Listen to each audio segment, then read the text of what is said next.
Asada. We have 900 people in there. Will the Senate please come to order? Our devotional exercises will be conducted by the Reverend Lee Allison Crawford of St. Mary's Episcopal Church of Northfield. Welcome.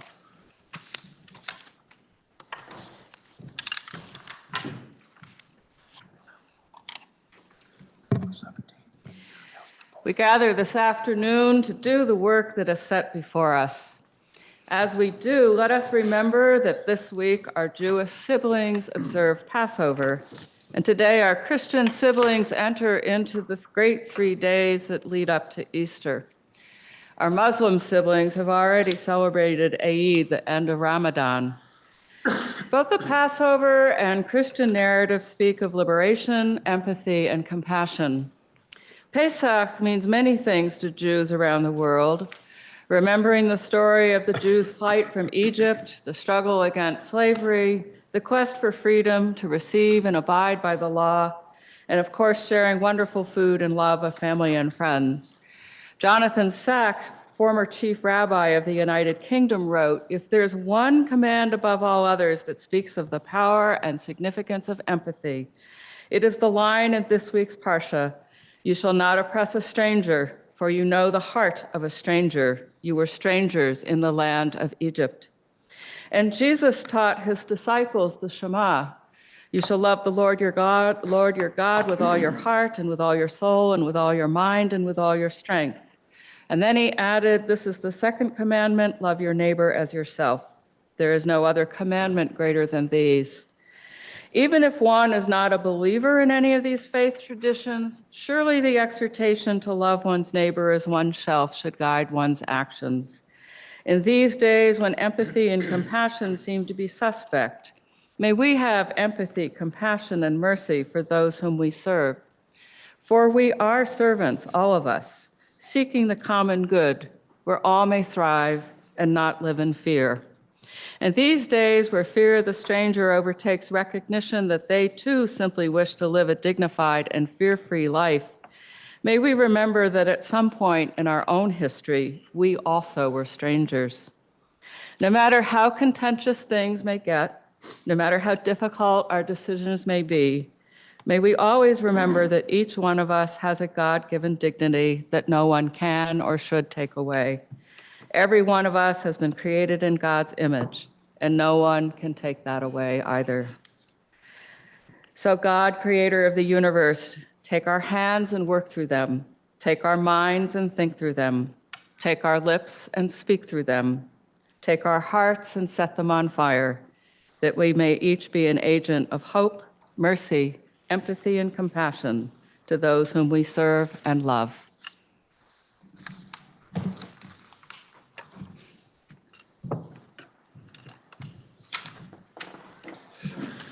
Are there any announcements?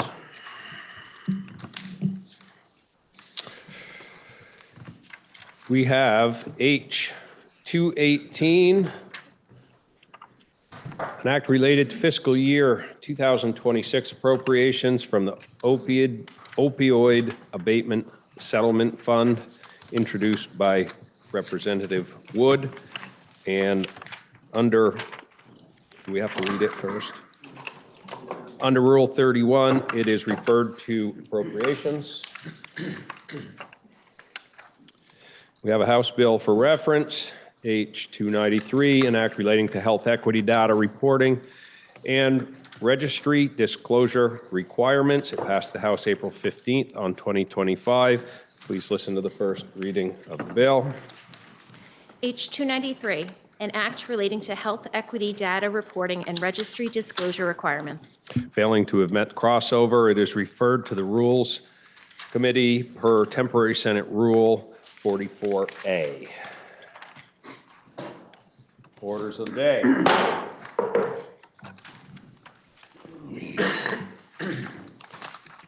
Oh, finally, we have S9.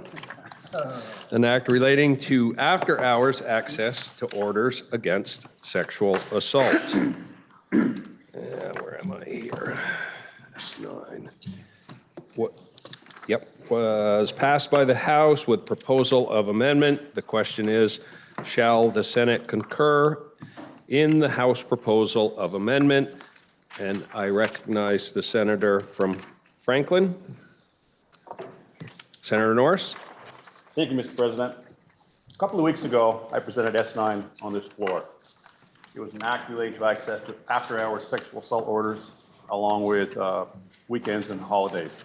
It passed the Senate unanimously. We sent it downstream to the lower chamber. And strangely enough, they sent it back upstream to the upper chamber once again. So here we have it. This is an amendment by the House, which we have concurred with. It's basically quite quick. Section 112, Vermont statutes annotated 5134. Simply, this section clarifies that it is only orders against stalking that must be obtained during regular court hours. This is a technical amendment that is needed because Section 3 allows for after-hours sexual assault orders only. Section 212 Vermont statute annotated 5135B. Current law provides that a defendant who is present in court at the time that an order is issued is considered to have been served. The amendment provides that in such a case, a copy of the order will be mailed to the defendant and need not be delivered by a law enforcement officer. This language was adopted in S-109, an act related to miscellaneous judiciary amendments is really not needed in this. Sections 3 and 4 are unchanged from the Senate's version. This passed your Senate Judiciary on a vote of 5-0. These are minimal changes, and we ask for the Senate to support this amendment. Thank you, Mr. President.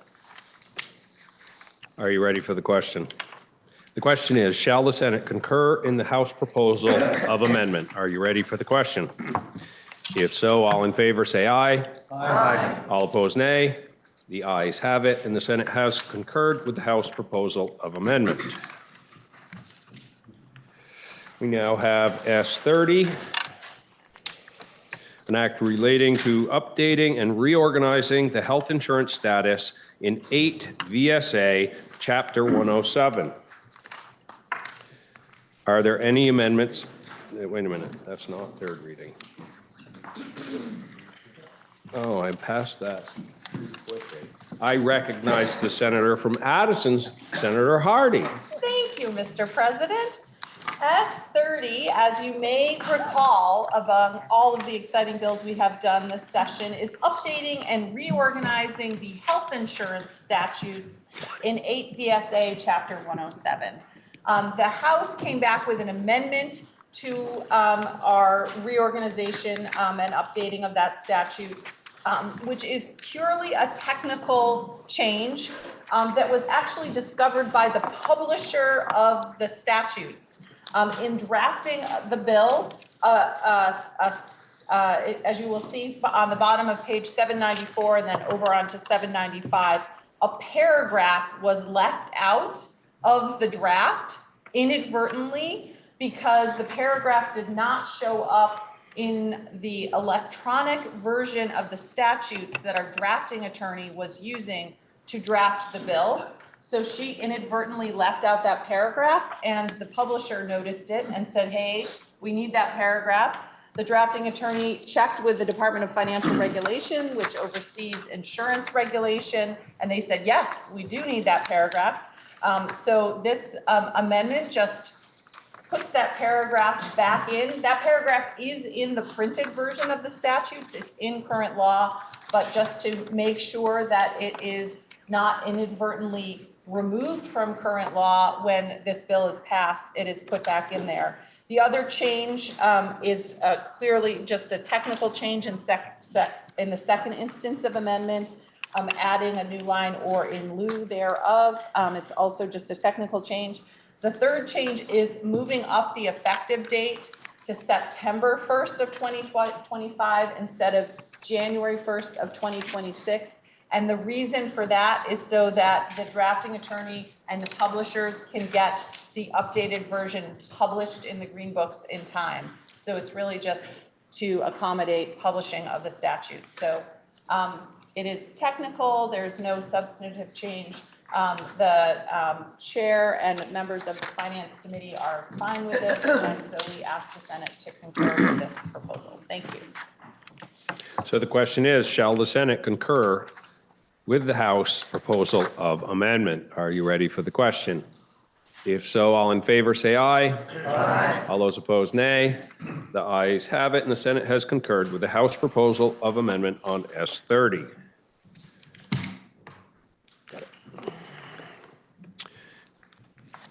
H118, an act relating to expanding the scope of hate-motivated crimes. Are there any amendments prior to third reading? Listen to the third reading of the bill. H118, an act relating to expanding the scope of hate-motivated crimes. Now, you've heard the third reading, and the question is, shall the bill pass in concurrence? Are you ready for the question? If so, all in favor say aye. Aye. All opposed, nay.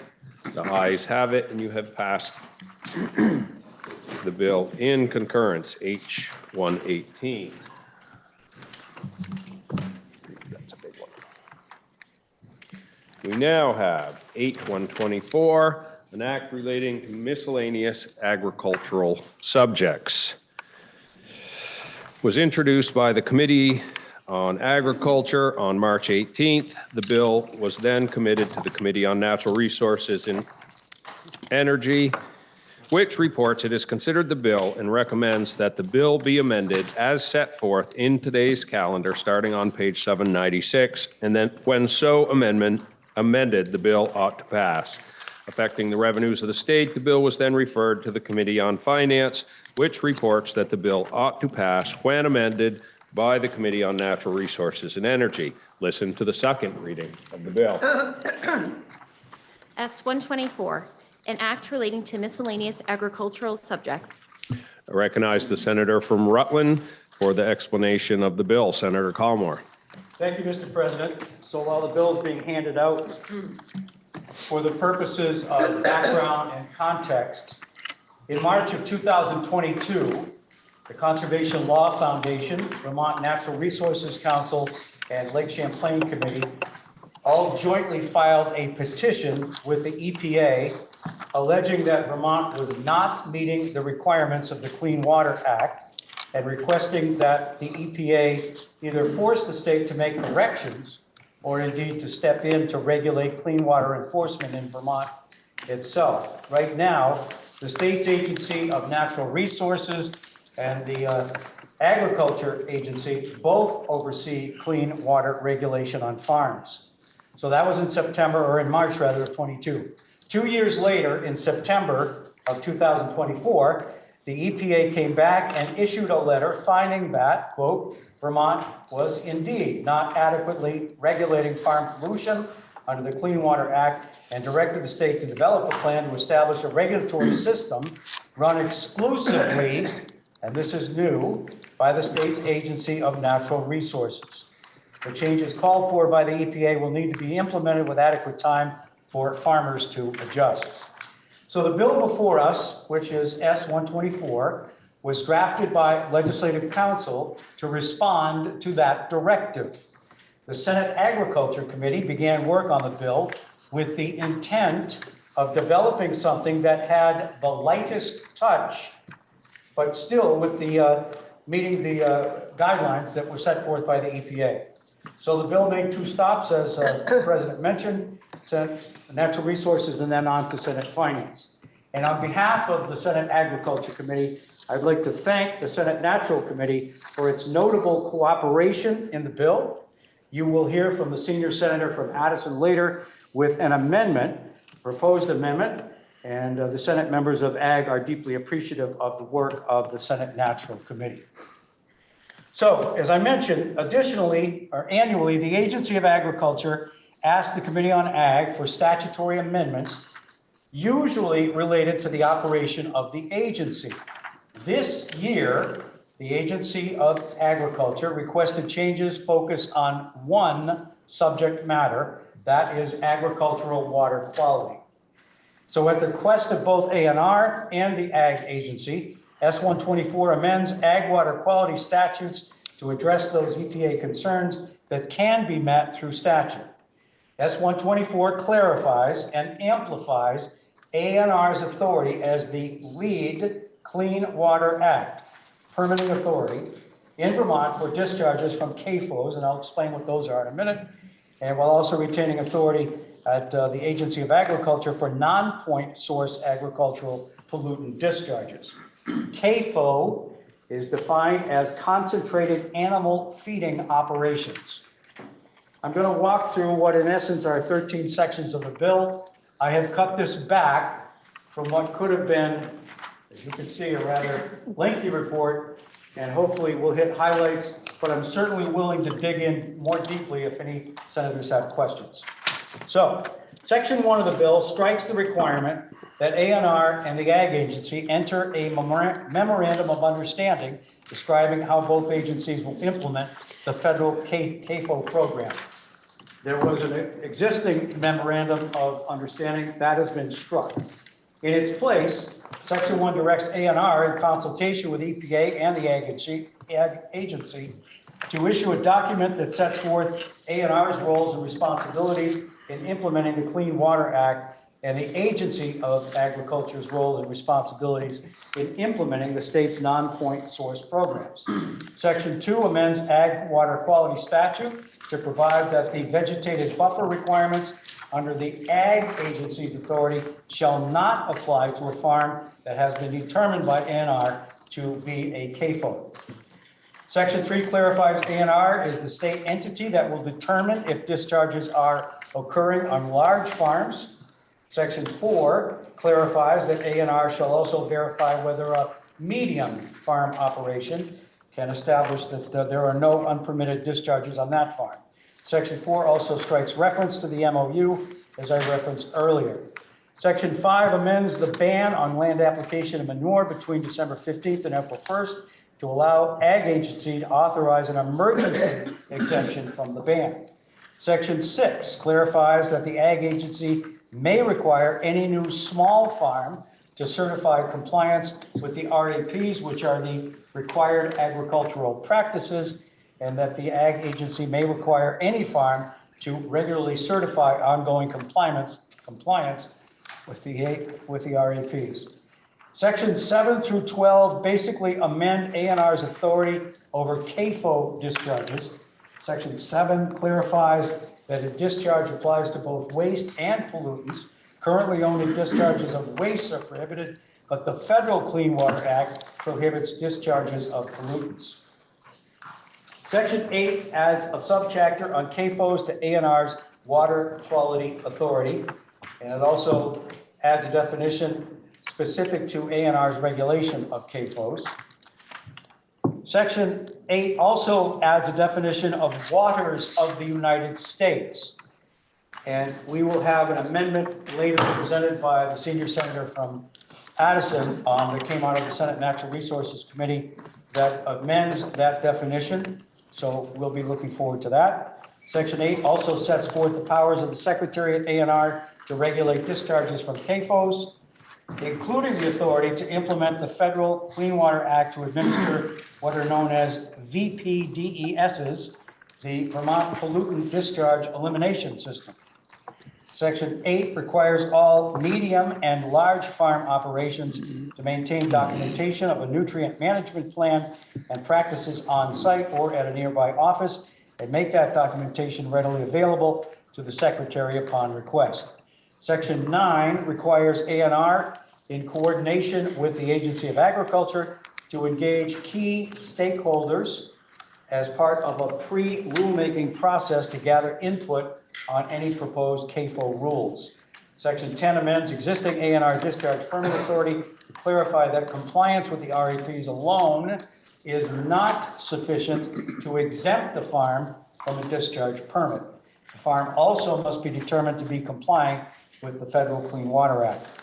Section 11 amends the ANR section related to discharge permits to clarify that a person must apply for a CAFO permit when necessary for discharge from CAFOs. Also directs ANR not later than July 1st of 2026 to issue a CAFO permit application.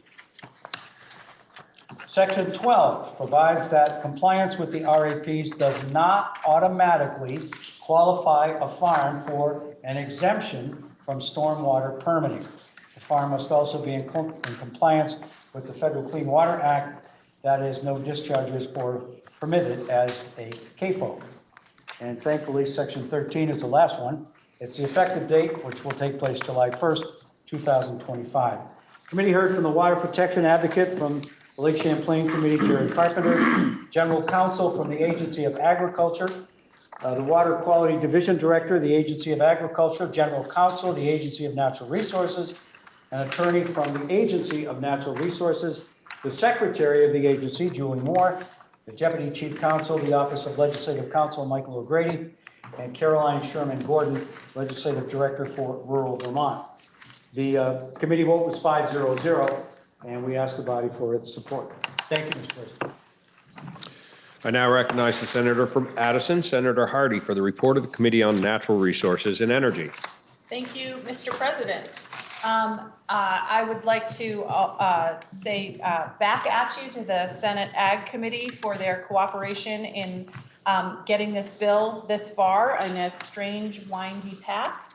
The Senate Natural Resources Committee took up this bill after the Senate Agriculture Committee did their good work, and we proposed a strike-all amendment, but really there aren't as many changes as there seem. So I'm going to just go through the changes because the senior senator from Rutland did such a great job of going through all the details in the bill. As the senator mentioned, the EPA has been involved in this process for the last 3 years now. And the Secretary of Natural Resources sent a copy of actually S-100, which was a bill that was introduced by myself and several other senators that then sort of became S-124. But she sent a copy of S-100 to the EPA to get their feedback on the bill, to make sure that it was leading in the right directions and complying with the orders of the EPA. So a lot of the changes that are in the Natural Resources Committee amendment were those changes that were requested requested by the EPA to make sure that the bill is aligned with federal law, federal language, and the Clean Water Act, the Federal Clean Water Act. So that's largely what the changes are.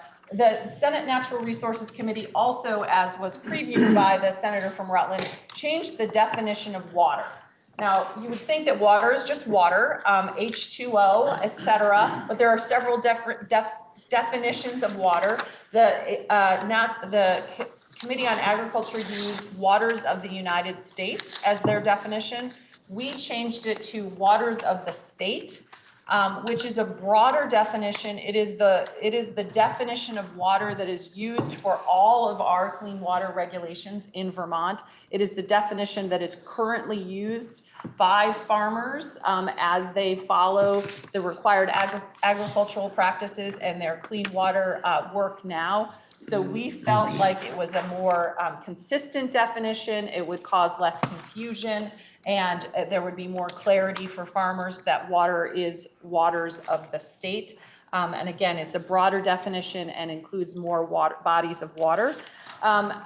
We also included in the stakeholder group that was reported by the senator from Rutland, we made some tweaks to that to include water quality experts and advocates as part of the stakeholder group process. They may be meeting at sometimes in parallel to the farm group, but then meeting together. So we left it up to the Agency of Natural Resources and the Agency of Ag to figure out how that would work, but they would all have a seat at that table. And we also aligned the language of the stakeholder group more with the Federal Clean Water Act. And then we had some very interesting discussions about grammar, no surprise to all of you, and whether or not to split infinitives. We decided to split them, so there are a couple of those changes in there as well. And we heard from the same list of witnesses as the Ag Committee. In addition, we heard from a number of farmers and farm consultants who would have to implement these new regulations, and got feedback from them about how it would work. And that was very helpful, and it was a vote of 5-0-0. Thank you, Mr. President. And now I recognize the senator from Addison, Senator Hardy, for the report of the Committee on Finance. Thank you. The Committee on Finance took this up because there are some provisions in the bill related to permitting fees. Right now, farmers pay permit fees to the Agency of Agriculture if they are a large farm operation or a medium farm operation. And under this new construct, those permit fees would transfer over to fees paid to the Agency of Natural Resources for a CAFO operation. And the bill just makes it clear that farmers wouldn't have to pay both permit fees to be a large farm operation and a CAFO, or a medium farm and a CAFO, and just moves the fee revenue over to the Agency of Natural Resources. It has a de minimis effect on the state, and the committee approved going forward with it on a vote of 7-0-0. Thank you. So the question is, shall the bill be amended as recommended by the Committee on Natural Resources and Energy? Are you ready for the question? Senator from Rutland. Thank you, Mr. President. I just want to let folks know the Senate Ag Committee did meet and enthusiastically support the amendment. Senator from Essex. Thank you, Mr. President. This is going to sound like a big love fest, but that's okay. We can use that once in a while. Yes, we can. I sincerely want to thank the senior senator from Rutland and the senior senator from Addison for reporting a very, very complicated bill. This bill started off on a rocky path, but I got to thank the chair of Senate Natural Resources, the pro tem, and all of the committee members. We trusted, we compromised, we talked, we believed, and at the end of the day, I think we did something that hasn't been done in this building for a long time, which is agriculture and natural resources didn't harm one another, trying to pass a very, very difficult compromise, and I'm very appreciative of it, and I thank you. Are you ready for the question? Senator from Washington. Thank you, Mr. President. I would just also like to extend my gratitude to the Chair of Agriculture and for everybody who helped make this bill get to this point. Thank you. Senator from Chittenden for his part in the love fest. Mr. President, I thought that with the loss of Senator McCormick, we would never have a love fest. I second everything that's been said. I just want to say that I appreciated nobody tried to kill their own bill, which has happened in the past. No one tried to kill each other.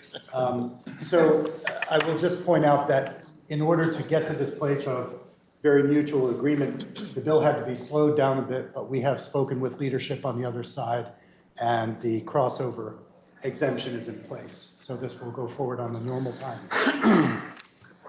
Are you ready for the question? Senator from Chittenden Central. May I ask a question of the presenter from Natural Resources? Senator from Addison is interrogated. Thank you, Mr. President. I'm wondering if the bill language is explicitly linked to the Federal Clean Water Act and how that would be impacted if that's repealed. Thank you, Mr. President. That is a conversation that we did have. One of the reasons why it was important for this bill to move forward quickly this session is for that very purpose. So it's codified in state law, and therefore it would be part of our regimen of clean water and regulation of farm practices. So the state law would remain even if the federal law changes. That is another reason why we changed in natural resources the definition of waters, because as our legislative counsel attorney pointed out, the definition of water in the federal statutes has changed 4 times over the last 4 years. So we were concerned about an ever-changing definition and landscape at the federal level. And so if this bill passes, we would have codified the program and the requirements that are in compliance right now with the Federal Clean Act in our own state statutes. I thank the senator. Are you ready for the question? Roll call. Roll call has been requested, and when the vote is taken, it shall be by roll. The question is, shall the bill be amended as recommended by the Committee on Natural Resources and Energy? Are you ready for the question? If so, the secretary shall commence to call the roll.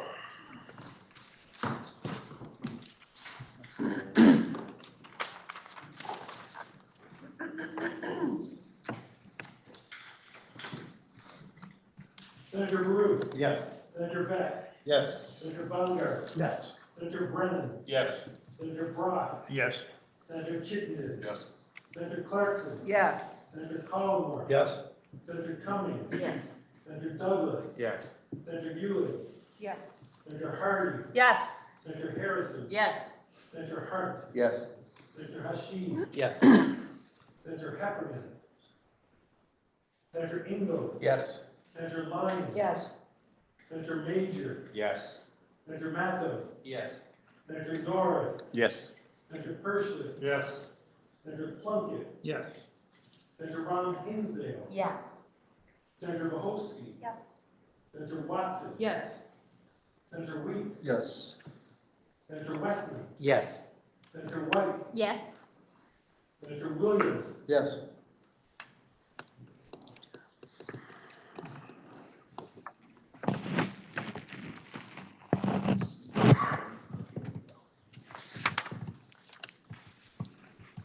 Senator Heffernan.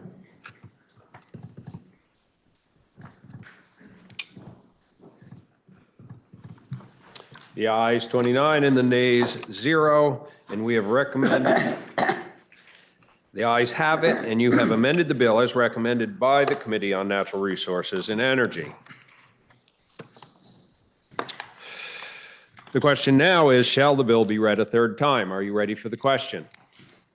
If so, all in favor say aye. Aye. All opposed, nay. The ayes have it, and you have ordered third reading of S 124. That completes the orders of the day. Senator from Chittenden Central. Thank you, Mr. President. Pending announcements, I move that the Senate stand in adjournment until 11:30 a.m. Friday, April 18th. Are there any announcements? Senator from Wyndham. Mr. President, I move that Senate Judiciary be relieved of H-106, an act relating to selling property within a FEMA-mapped flood hazard area, and the bill be committed to Senate Economic Development, Housing, and General Affairs.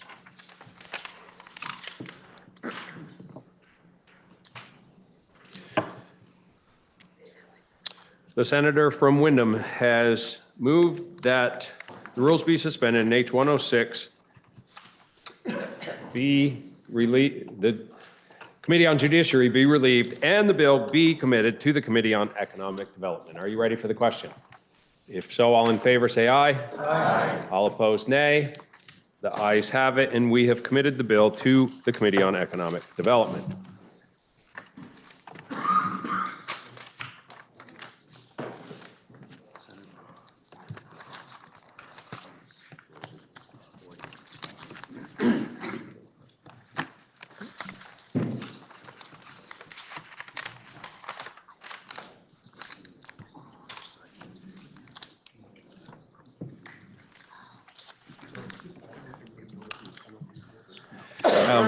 I've been informed that we should really renew our adjournment motion. So if the senator from Chittenden Central would take that on for me, please. Point of information.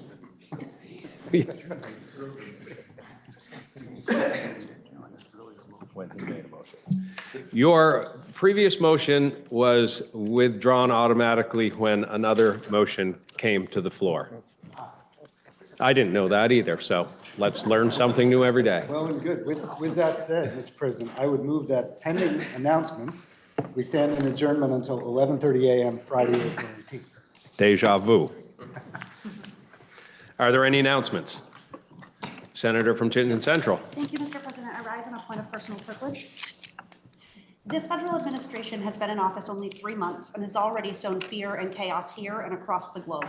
And this is not by accident. The decision to abandon and again attempt to extort Ukraine is bad for the people of Ukraine, flies in the face of promises that we made to the people of Ukraine in the Budapest Memorandum in 1991 and the Minsk Agreement in 2015. This is, however, not only about Ukraine, it's about global democracy and this administration's frightening swing towards aligning with dictators and fascists. It's hard to understand how cutting off our allies to align with the likes of Vladimir Putin and the Russian kleptocracy is good for Americans or the world. This administration has shown us that they do not care about the rule of law. They do not care about threats to democracy. They do not care about our allies, our economy, or the people here living in constant fear of being sent back to a war zone that this administration seems keen on allowing to continue until the Trump administration and Putin regime can agree on a way to divide up the assets. To be clear, these assets are people in a sovereign nation that deserves self-determination. And if this is allowed to go forward, we are barreling towards a new world order where we will all be looked at as assets to be divided up and exploited by wealthy oligarchs hoping to build a global dictatorship. We need each to stand up and say no, to stand up for those who are presently in very real harm's way, and for those who are afraid that they are next in the line of fire. We need to stand up and fight the dangerous swing towards global fascism, yes, but we cannot simply go back to a time when things were nicer and calmer. The rise of fascism did not happen in a vacuum, and we know that for many, the pre-Trump status quo was not working. We need to fight for a better future, a future that puts people and planet first and combats the dangerous and long-standing swing towards oligarchy. Together, we can defeat global authoritarianism, and it will be by building a global network of working-class solidarity to build a better future for all of us. Thank you. Are there any further announcements? Senator from Washington. Thank you, Mr. President. Senate Finance will be at 1:30, so we're already 5 minutes late. Please be on time. Legislative 1:30. Senator from Windsor. Mr. President, I ask the bodies to vote to journalize the words from the senator from Chittenden. The senator from Windsor has moved that the senator from Chittenden Central's remarks be journalized. Are you ready for the question? If so, all in favor say aye. Aye. All opposed, nay. Nay. The ayes appear to have it. The ayes do have it, and we have moved to journalize the senator from Chittenden Central's remarks. Are there any further announcements? Senator from Rutland. Government operations will meet in 5 minutes. Thank you. Senator from Washington. Mr. President, Senate appropriations will meet at 1:51. Senator from Wyndham. Thank you, Mr. President. Senate institutions will meet at 1:45. Are there any further announcements? Senator from Bennington. President, the Senate Education Committee will meet immediately after adjournment. Are there any further announcements? Seeing none, the senator from Chittenden Central has moved that we adjourn until 11:30 a.m. Friday, April 18th, 2025. Are you ready for the question? If so, all in favor say aye. Aye. All opposed, nay. The ayes have it, and we've adjourned till 11:30 a.m. Friday, April 18, 2025.